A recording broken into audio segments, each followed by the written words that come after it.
اعوذ باللہ من الشیطان الرجیم بسم اللہ الرحمن الرحیم۔ السلام علیکم۔ آج ہم آپ کو کائنات کی بدترین مخلوق کے بارے میں بتائیں گے۔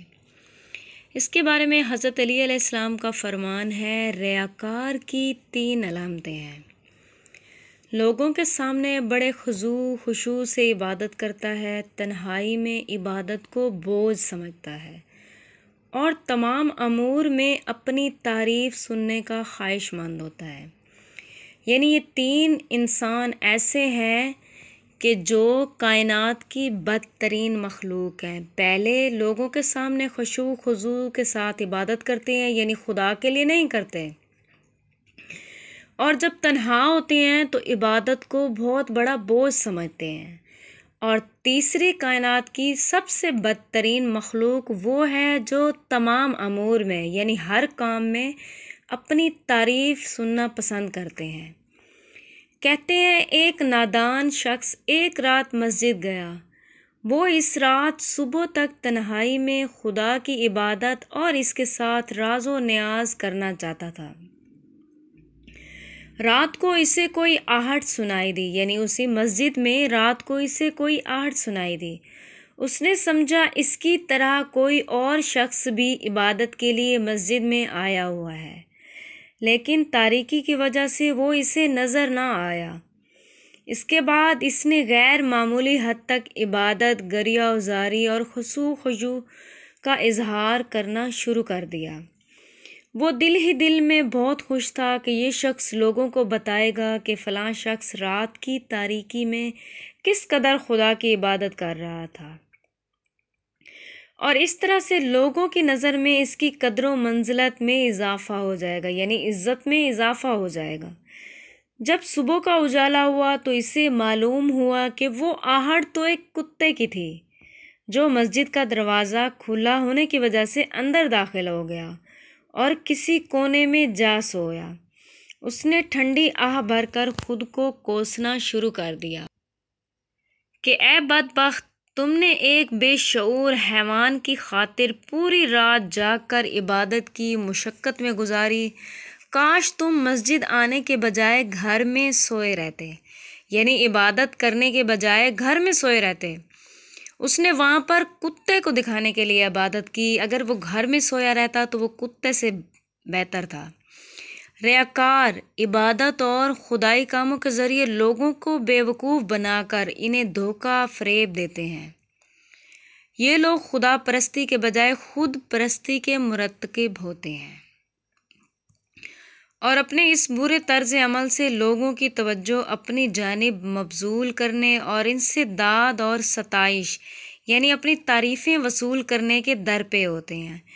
ان ریاکاروں کو یہ بات معلوم ہونی چاہیے کہ وہ اس برے عمل کی وجہ سے جان بوجھ کر یا لاشعوری طور پر خود کو مشرکین کی صف میں لا کھڑا کرتے ہیں، یعنی کافروں کے صف میں لا کھڑا کرتے ہیں۔ قیامت کے روز انہیں بڑی ذلت حقارت سے بارگاہ الہی سے نکال دیا جائے گا۔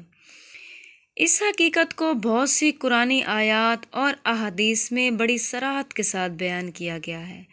ہمارے آخری نبی نے فرمایا، قیامت کے دن سب سے پہلے حافظ قرآن کو حساب کے لیے بلایا جائے گا۔ خدا اس سے مخاطب کرتے ہوئے فرمائے گا، کیا میں نے تمہیں اپنے رسول پر نازل کردہ کتاب حفظ نہ کرائی؟ وہ کہے گا، جی ہاں اے میرے پروردگار، تو نے مجھے یہ کتاب حفظ کروائی۔ جواب قدرت آئے گی، تو پھر تو نے میری تعلیم کردہ کتاب پر عمل کیا؟ وہ کہے گا، میں شب و روز اس کی قرأت کر کے اس کی تعلیم عام کرتا تھا۔ خدا تعالیٰ اور فرشتے جواب دیں گے، جھوٹ بول رہے ہو، تمہارا اصل مقصد قرآن پاک کی تعلیم کی نشر و اشاعت نہ تھا، بلکہ تم دل ہی دل میں کہتے تھے کہ تمہارے بارے میں کہا جائے گا، یہ شخص کتنا اچھا قاری ہے، اور ایسا ہی ہوا۔ چنانچہ تم نے اپنا مقصد پا لیا، لہٰذا اب میری بارگاہ سے نکل جاؤ۔ یعنی اس انسان کو کہا جائے گا کہ تو نے میری رضا کے لیے قرآن پاک کو حفظ نہیں کیا تھا، بلکہ اس لیے حفظ کیا تھا کہ لوگ کہیں کہ فلاں شخص کتنا اچھا کاریہ ہے، ہماری بارگاہ میں تمہاری کوئی جزا نہیں۔ اس کے بعد امیر شخص کو حاضر کیا جائے گا اور خدا تعالیٰ اسے مخاطب کرتے ہوئے فرمائے گا، اے میرے بندے، کیا میں نے تم پر نعمتوں کی بارش نہیں کی تھی؟ کیا میں نے تمہیں زندگی کی آسائشیں نصیب نہیں کی تھی؟ وہ جواب دے گا، کیوں نہیں اے میرے پروردگار، ایسا ہی تھا۔ تو خدا تعالیٰ فرمائے گا، تو پھر تو نے میری اس عطا پر کیا اعمال خیر انجام دیے؟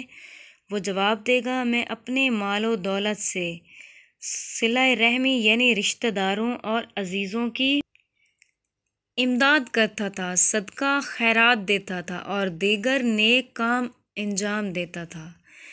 خدا تعالیٰ فرمائے گا، جھوٹ بولتے ہو، بلکہ تمہارا اصل مقصد یہ تھا کہ تمہارے بارے میں کہا جائے کہ تم کتنے سخی دل ہو، اور لوگوں نے تمہارے بارے میں یہ کہہ دیا یعنی تم خوش ہو گئے، چنانچہ تم نے اپنا مقصد پا لیا، لہٰذا اب میری بارگاہ سے نکل جاؤ، میری بارگاہ میں تمہاری کوئی جزا نہیں۔ اس کے بعد میدان جنگ میں مارے جانے والے کو پیش کیا جائے گا، خدا تعالیٰ اس سے فرمائے گا، اے میرے بندے، تم کس لیے قتل کیے گئے؟ وہ عرض کرے گا، اے پروردگار، مجھے تیری رضا، تیری خاطر اور تیرے راستے پر قتل کیا گیا۔